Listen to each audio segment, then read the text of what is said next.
नमस्कार। महापुरुषों का कहना है कि कविता हमें बेहतर इंसान बनने में सहायता करती है।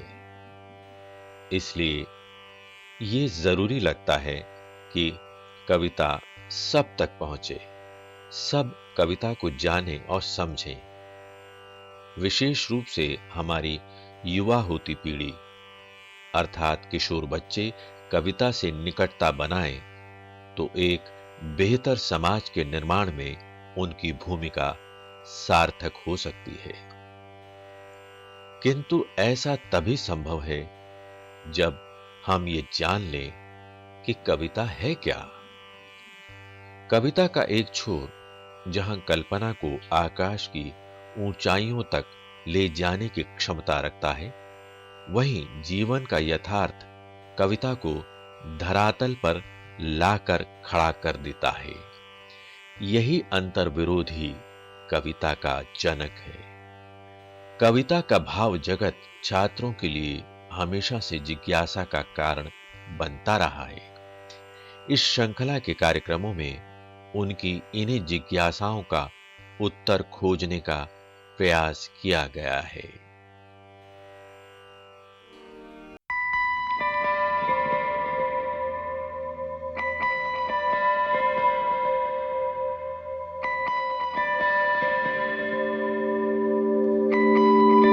प्रस्तुत कर रहे हैं मध्यकालीन कवि तुलसीदास और उनकी कविताओं पर आधारित यह कार्यक्रम।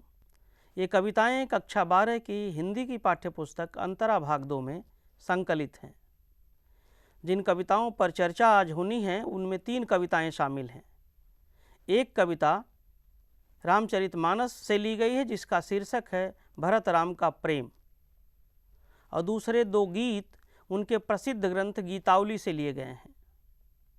इन कविताओं के महत्वपूर्ण बिंदुओं पर प्रकाश डालेंगे डॉक्टर अजय तिवारी और उनसे चर्चा कर रहे हैं डॉक्टर हरिमोहन शर्मा।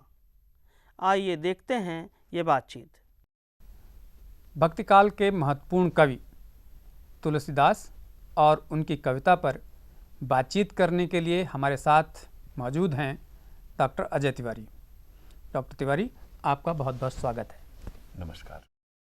डॉक्टर साहब, क्या ही अच्छा हो कि तुलसीदास की कविताओं पर बातचीत करने से पहले अगर संक्षिप्त परिचय तुलसीदास जी का दे दें तो कविताओं को समझने में मदद मिलेगी। हाँ, सुझाव तो बहुत अच्छा है, इसलिए कि भक्तिकाल के जितने कवि हैं जी, उनका जीवन बड़ा विशेष है और उसी के अनुरूप उनकी कविता बड़ी विशेष है।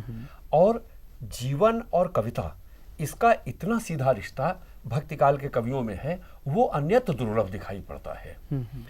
सब जानते हैं कि तुलसीदास जिस आत्माराम दुबे के पुत्र के रूप में पैदा हुए थे, वो आत्माराम दुबे ज्योतिषी थे जी। कहा जाता है कि एक अभुक्त मूल नक्षत्र होता है जिसमें जन्म लेने वाला बालक अपने माता पिता के लिए संकट पैदा करता है। तो जन्म लेते ही उनके पिता ने जैसे ही देखा कि इस नक्षत्र में पैदा हुआ है, उन्होंने बच्चे को जन्म लेते ही त्याग दिया। अब आप देखें कि ज्योतिष और अंधविश्वास कितनी अमानवीय चीज है, कितनी निर्मम चीज है कि अपने ही नवजात संतान को उन्होंने त्याग दिया और उनकी दासी ले गई, उसने पाला। और वो दासी तो भिखारी थी, अकेली थी। बचपन से तुलसीदास भीख मांगते खाते ऐसे गुजारा करते रहे। वो दासी भी कुछ दिन में मर गई। तो जो बालक भीख मांगता हो उसको कितना अपमान सहना पड़ा होगा, ये अभाव, कितना गहरा अभाव सहना पड़ा होगा, कितनी यातना सहनी पड़ी होगी। तो तुलसीदास ने अपने जीवन से ही उस अभाव को, उस यातना को, उस संघर्ष को बचपन से देखा। और इसलिए उनकी कविता में अपने पूरे समाज के संघर्ष की एक बहुत विशद झांकी दिखाई पड़ती है। तो उनके साहित्य और जीवन में ये पहला रिश्ता है जो बहुत गंभीर है। दूसरी चीज ये है कि जो व्यक्ति इस तरह के अभाव में रहा हो, उसको परिवार का भी अनुभव नहीं है, उसको संबंधों का भी अनुभव प्राप्त नहीं हुआ है।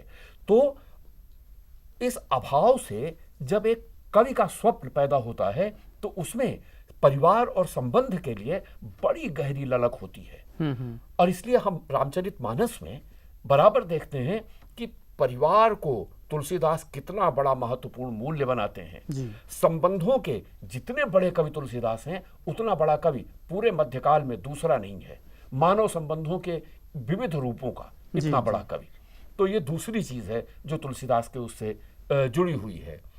एक तीसरी बात भी इससे जुड़ी हुई है कि हम हमेशा देखते हैं कि जैसे अभाव से भाव पैदा होता है, ऐसे ही संघर्ष से स्वप्न पैदा होता है। जितना बड़ा संघर्ष तुलसीदास अपनी कविताओं के माध्यम से चित्रित करते हैं, जो उनका व्यक्तिगत भी है और उनके युग और समाज का भी है, उतना ही बड़ा स्वप्न भी न्याय का उनके यहाँ पैदा होता है। उस स्वप्न का नाम है राम राज्य। और उस राम राज्य में समाज के वो कोई दोष नहीं है जिन दोषों के कारण मध्यकालीन समाज आज भी हेय समझा जाता है, जिसकी आलोचना की जाती है। तो इसलिए और ऐसा स्वप्न पैदा हुआ कि आज भी हम राजनीति तक में राम राज्य का स्वप्न दिखाते हुए लोगों को पाते हैं। आजादी की इतनी बड़ी लड़ाई जिस सुराज के नाम पर लड़ी गई, वो सुराज भी राम राज्य का ही एक रूप था।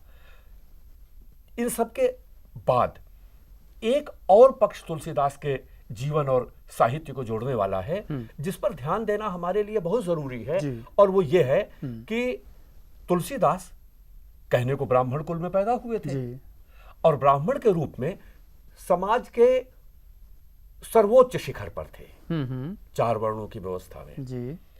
लेकिन भिखारी के रूप में उसी समाज व्यवस्था से बहिष्कृत थे।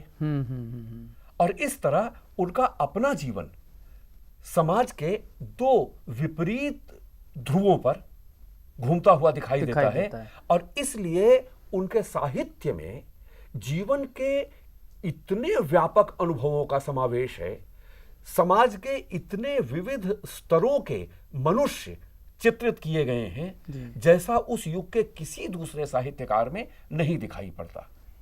लेकिन इसीलिए उनके साहित्य में बहुत अंतर्विरोध भी पैदा होते हैं, जिसके कारण आज भी अनेक विमर्शों में, अनेक वाद विवादों में तुलसीदास की आलोचना भी होती है। और कोई कवि इन आलोचनाओं से परे नहीं होता। लेकिन इतने अंतर्विरोधों, इतनी व्याप्तियों, इतने संघर्षों और इतने स्वप्नों को समाविष्ट करने के कारण तुलसीदास अपने जीवन की ही तरह अपने साहित्य में भी इतने विराट बन जाते हैं कि कवि के रूप में उनके समकक्ष दुनिया के बहुत गिने चुने श्रेष्ठ कवि रखे जा सकते हैं। क्या बात है। दुनिया के जो श्रेष्ठ कवियों में तुलसीदास गिने जाते हैं, वो भारत के भी जन जन में व्याप्त हैं। बिल्कुल जन जन में व्याप्त है। और उनकी कविताओं की व्याप्ति भी बहुत लंबी चौड़ी है। और उनका सर्वश्रेष्ठ ग्रंथ शायद रामचरितमानस ही कहेंगे आप। डॉक्टर साहब, इसी से मेरा एक प्रश्न बनता है मानस से संबंधित, क्योंकि मानस का एक अंश पाठ्यक्रम में लगा हुआ है, भरत राम का प्रेम। इस क्योंकि रामचरितमानस तो एक महाकाव्य है, तो ये भरत राम जो का प्रेम दिखाया गया है, इसका संदर्भ क्या है? हाँ, राम 14 वर्ष के लिए वनवास भेज दिए गए हैं जी।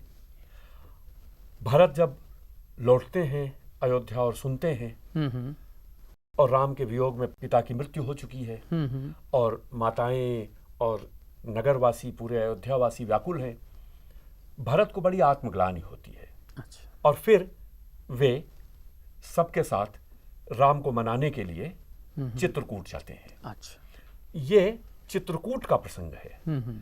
भरत चित्रकूट पहुंच गए हैं जी। और वे शुरू में कहते हैं, जो 2 पंक्तियां यहाँ नहीं हैं, उसमें वे कहते हैं, सुनि मुनि वचन राम रुख पाई, गुरु साहिब अनुकूल अघाई, लखि अपने सिर सब कर भारू, कहीं न सकहीं कुछ करहि विचारू। क्या बात है। इस तरह गुरु का अनुकूल रुख पाकर और प्रभु यानी राम की इच्छा देखकर वे अपनी बात कहना शुरू करते हैं। आप देखें कि जहां से ये अंश शुरू होता है, पुलक शरीर सभा भय ठाढ़े, नीरज नयन नेह जल बाढ़े, कहब मोर मुनिनाथ निबाहा, एहिते अधिक कहो मैं काहा। अब ये तो विनम्रता है भरत की कि सभा में वे पुलकित शरीर से, रोमांचित शरीर से उठ के खड़े हो गए। जी। राम के सामने बैठ के बात नहीं करते, खड़े हो जाते हैं। लेकिन इतने भावुक हैं, उनके भीतर इतनी ग्लानि है, इतना दुख पश्चाताप है कि नीरज नयन नेह जल बाढ़े, जी। प्रेम का जल कमल जैसी आंखों से बह चला है। तो ये भावुकता है। लेकिन इसके बाद वो पूरे में आप देखेंगे कि भरत आत्मग्लानि से ग्रस्त हैं। ये आत्मग्लानि एक भक्त की आत्मग्लानि भी है। भरत राम के भक्त हैं, और ये केवल भरत की आत्मग्लानि नहीं है, कहीं तुलसीदास की आत्मग्लानि भी है। क्योंकि हम एक बात जानते हैं कि जैसे महान संघर्ष से महान स्वप्न पैदा होता है, ऐसे ही महान वेदना से महान आत्म साधना पैदा होती है। तो भरत वो पूरे दौर में वही आत्म साधना करते हैं। उस आत्म साधना का मूल है आत्मग्लानि। जी। लेकिन उस युग में समाज की परिस्थितियों से जो अनुभव ले रहे थे, वो अनुभव उन्हें एक और बड़े अनुभव के साथ कहीं जोड़ रहा था, और इसलिए धार्मिक कट्टरता वाली बात उनके साहित्य में नहीं दिखती है। बहरहाल तो प्रसंग ये है कि वे सबके साथ वहां गए हैं, चित्रकूट पहुंचे हैं, और वहां वर्णन कर रहे हैं। मुनिनाथ जो अभी उल्लेख किया गया, तो मुनिनाथ हैं वशिष्ठ, जो दशरथ के परिवार के यानी रघुकुल के पुरोहित हैं, गुरु हैं। तो उनकी आज्ञा लेकर वे ये सारी बातें शुरू करते हैं, और इस तरह ये रामचरितमानस का एक बड़ा मार्मिक प्रसंग है। और राम और भरत के प्रेम के माध्यम से वो भाई भाई के प्रेम का आदर्श पेश करते हैं, और भाई भाई के इस प्रेम को वे भक्ति का रूपक भी बना देते हैं। अच्छा, वो रूपक किस तरह से प्रस्तुत होता है? वो रूपक इस तरह प्रस्तुत होता है कि राम जो तुलसीदास के लिए एक ही समय में दो हैं। एक है वो मर्यादा पुरुषोत्तम, यानी मनुष्यों में इतने श्रेष्ठ हैं कि वो पुरुषोत्तम हैं। श्रेष्ठ इसलिए हैं कि वे मर्यादाओं का पालन करते हैं।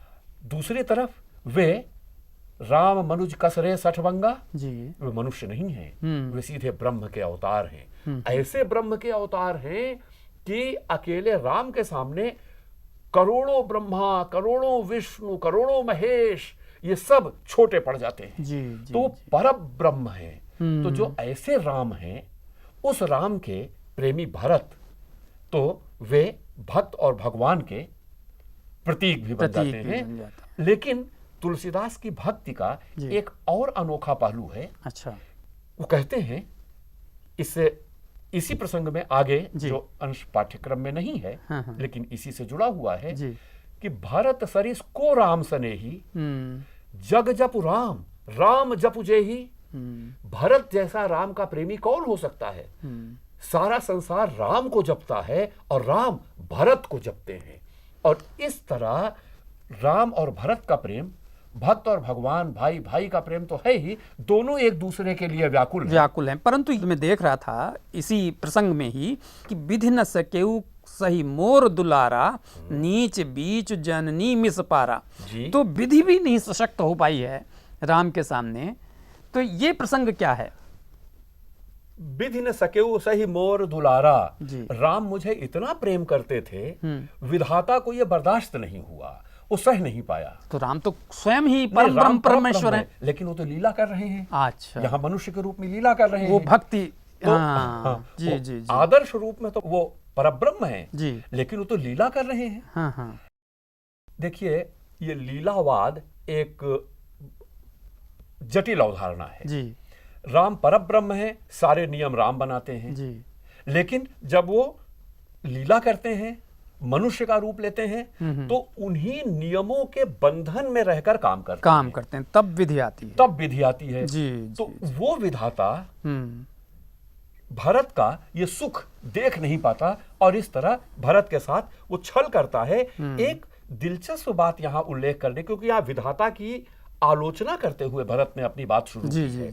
तो तुलसीदास के यहाँ विधाता, विधान या देवता, इनकी बारंबार निंदा है। और अगर देखा जाए तो इतनी देवताओं की इतनी निंदा पूरे भक्ति साहित्य में नहीं होगी जितनी अकेले तुलसीदास के यहाँ है। और उस निंदा का मूल सार तत्व ये इसी प्रसंग में आगे है कि जब भरत राम से अपनी बात कहते हैं जी। तो राम ऐसा जवाब देते हैं जिससे लगता है कि वो भरत की बात मानने को तैयार हैं। तो तुलसीदास ने फौरन कहा कि सुरगन सभय धुकधुकी धर की। देवताओं के हृदय में डर के मारे धुकधुकी पैदा हो गई और इस तरह देवताओं को उन्होंने बड़ा मजाक का पात्र हेय बना के पेश किया है।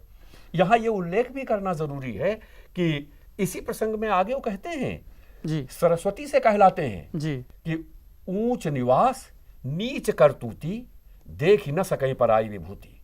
ये विधाता, ये देवता ऐसे हैं, ऊंचे आसन पर रहते हैं, नीचे कर्तव्य काम करते हैं। तो तुलसीदास ऊंचे लोगों की नीच करतूत से बहुत अच्छी तरह परिचित थे, उन्हीं को देवता बना के उन्होंने चित्रित किया है। अच्छा, अपने मानस साहित्य में डॉक्टर साहब उन्होंने अनेक संबंधों को चित्रित किया है और आपने जैसा कहा कि वे मर्यादा पुरुषोत्तम हैं, तो ये जो अनेक और चरित्र हैं इनका स्वरूप क्या है?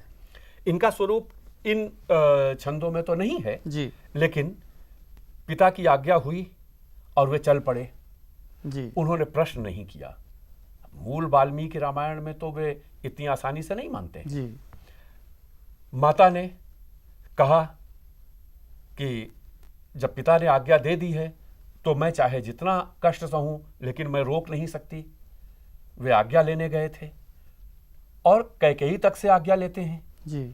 आप देखें कि किसी के प्रति उनके मन में दुर्भावना नहीं है, शिकायत नहीं है। राम ऐसे चरित्र रखे गए हैं जो सभी संबंधों की मर्यादा रखते हैं, पिता के साथ, माताओं के साथ, भाइयों के साथ। और फिर जब पहुंचते हैं जंगल में जी। तो वहां जिन कोल किरात वनवासियों के साथ रहते हैं उनके साथ राम का किस तरह का आत्मीय संबंध है। तो जो पारिवारिक संबंध हैं उनके अलावा जो समाज के और मानवीय संबंध हैं, उन सभी संबंधों को राम बड़ी गरिमा के साथ निभाते हैं। तुलसीदास ने इस तरह अनेक संबंधों का चित्रण जी। जी। जी। मानस में इन चरित्रों के माध्यम से किया है। परंतु उन्होंने, हम देखते हैं कि आगे जो ग्रंथ हैं जो भले ही प्रबंधात्मक न हों, गीतात्मक हों, जैसे कि पाठ्यक्रम में गीतावली से 2 पद लगे हुए हैं, इसकी पहली ही पंक्ति में राम की माता का जिक्र आता है। कहती हैं जननी निरखति बान धनौया। अब इसमें जो वात्सल्य का वर्णन है, हालांकि हमारे यहाँ भक्तिकाल में कहे जाते हैं कि वात्सल्य के सर्वश्रेष्ठ कवि तो सूरदास हैं, परंतु यहाँ भी गीतावली में हम तुलसी का वात्सल्य प्रेम, वात्सल्य वर्णन देखते हैं। इस वात्सल्य वर्णन में और सूरदास के वात्सल्य वर्णन में क्या कोई अंतर है? देखिए, इसमें तो दो राय नहीं है कि वात्सल्य का जितना विशद वर्णन सूरदास ने किया है जी।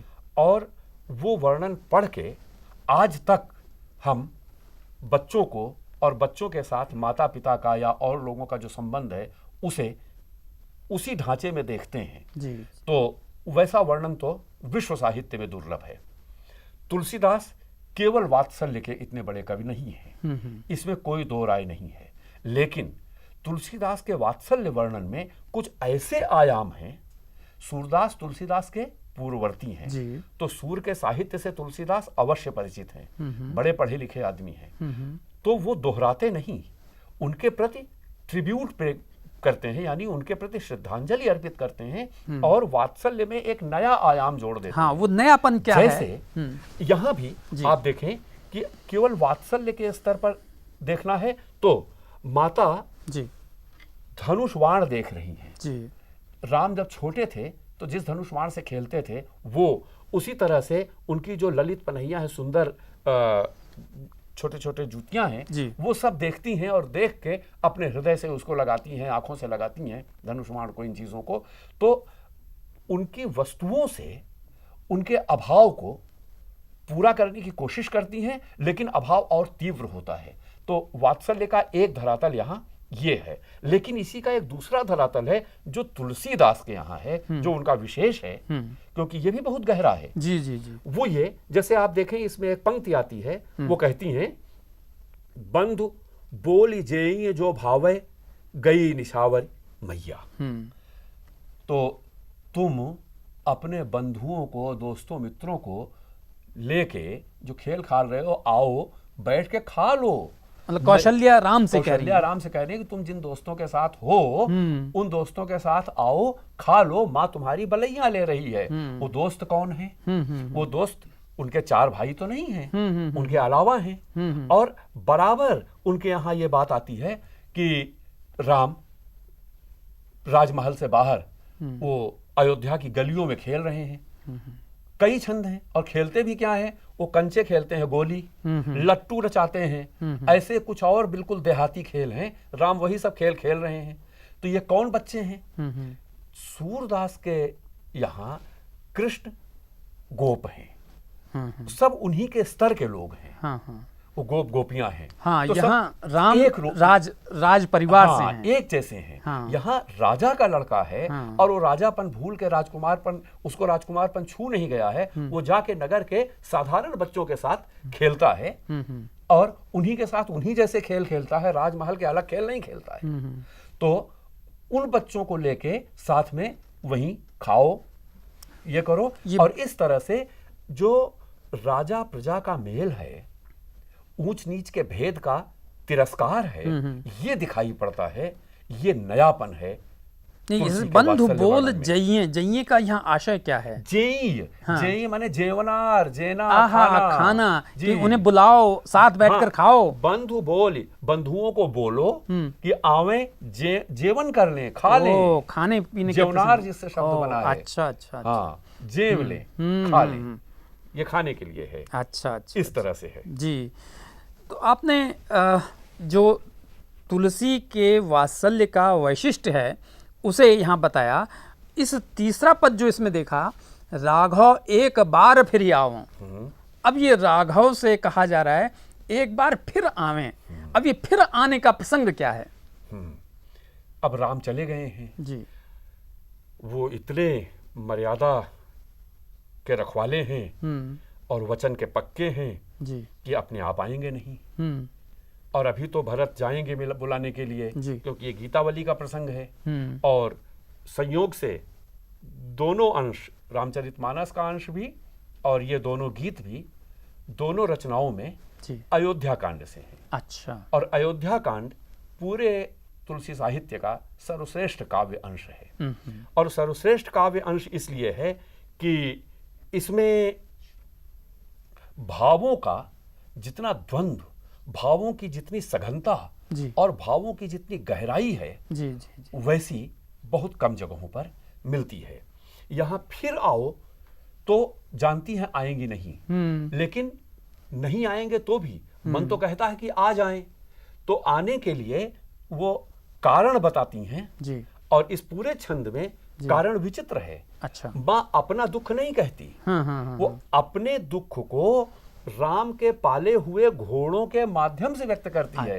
राम चले गए, उसके बाद भरत ये जान के कि बचपन से राम ने इन घोड़ों को खिलाया है, पुचकारा है, सेवा की है, तो 100 गुना सेवा भरत कर रहे हैं। लेकिन इसके बाद भी राम के अभाव में ये घोड़े झांवर होते जा रहे हैं। झांवर मतलब वो जल के, बिरह की अग्नि में जल के, सूख के कांटा जैसे हो गए हैं। अच्छा। ठठरी रह गए हैं, ऐसे होते जा रहे हैं। तो कहती हैं अगर तुम नहीं आओगे तो ये घोड़े मर जाएंगे।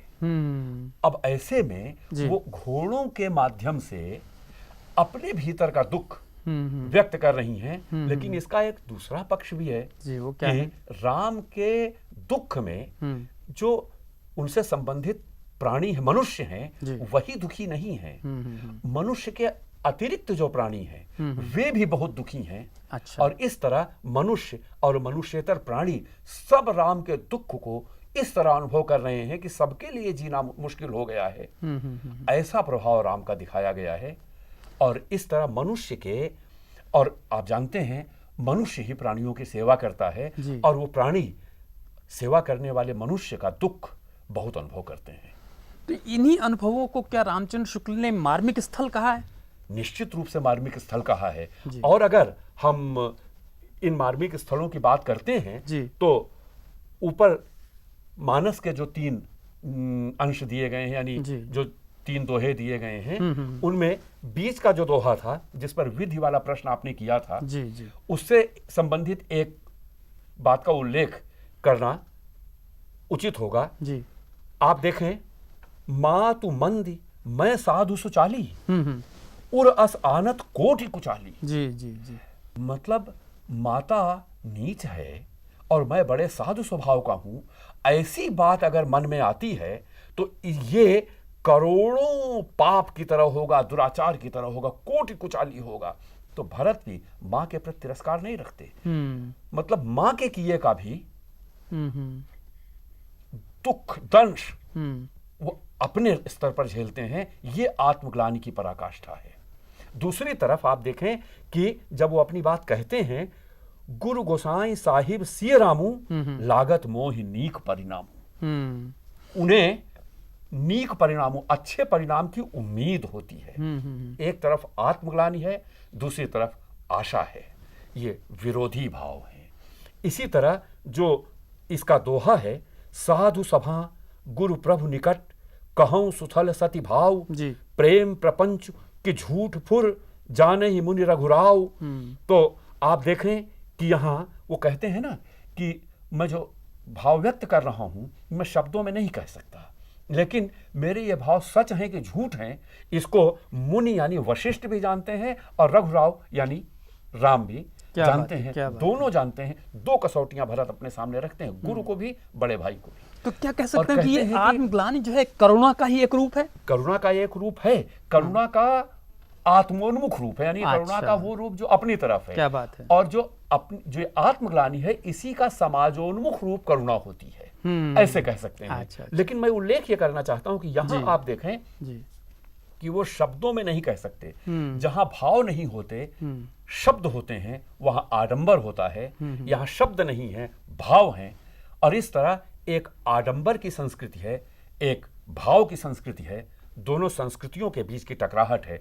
जैसे आत्मग्लानि और उम्मीद का द्वंद्व है, ऐसे आडंबर और भाव का द्वंद्व है। इतने द्वंद्व घनीभूत हैं। ये कविता की महत्ता का। क्या हम ये कहें कि आडंबर शब्दों में ज्यादा व्यक्त होता है और अनुभव अर्थ में ज्यादा होता है? तो अर्थ और शब्द का द्वंद्व है जिसमें तुलसीदास अर्थ के पक्ष में है। निश्चित रूप से यह बात है, लेकिन इसमें बात यह है कि वो जहां शब्द और अर्थ का संबंध होगा वहां तो यह बात 100% सही है। लेकिन यहां तो है कि मैं शब्दों में कह नहीं पा रहा हूं, तो जो शब्दों में कहा नहीं जा सकता वैसा भाव है। यानी जब शब्द भाव अधिक गहरे हो जाते हैं तो शब्द उनको संभालने में असमर्थ हो जाते हैं। यहाँ उस तरह के भाव की बात है। डॉक्टर तिवारी, वाह, आपने बहुत अच्छी व्याख्या की है तुलसीदास और उनकी कविता की, और जो मार्मिक प्रसंगों को उद्घाटित किया है उससे हमारे विद्यार्थियों को, हमारे अध्यापकों को बहुत लाभ हुआ होगा, ऐसी मेरी आशा है। आपका बहुत बहुत धन्यवाद। धन्यवाद डॉक्टर शर्मा। नमस्कार। साथियों, अभी आप देख रहे थे तुलसीदास और उनकी कविताओं पर आधारित यह कार्यक्रम में बातचीत कर रहे थे प्रोफेसर अजय तिवारी और प्रोफेसर हरिमोहन शर्मा। प्रोफेसर अजय तिवारी ने कविता संबंधी जिन बिंदुओं पर प्रकाश डाला है वह हमारे विद्यार्थियों के लिए न केवल ज्ञानवर्धक और उपयोगी है, बल्कि विद्यार्थियों को कविता संबंधी एक नई समझ, नई दिशा प्रदान करता है।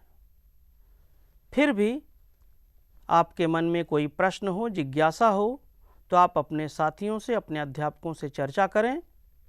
हमें भी पत्र लिखें। हमारा पता है संयुक्त निदेशक CIET NCERT, चाचा नेहरू भवन, श्री अरविंद मार्ग, नई दिल्ली 110016। साथियों, अब हमारा कार्यक्रम यहीं संपन्न होता है। अगले कार्यक्रम में एक अन्य कवि और उनकी कविताओं के साथ हम फिर उपस्थित होंगे। तब तक के लिए हमें आज्ञा दीजिए। नमस्कार।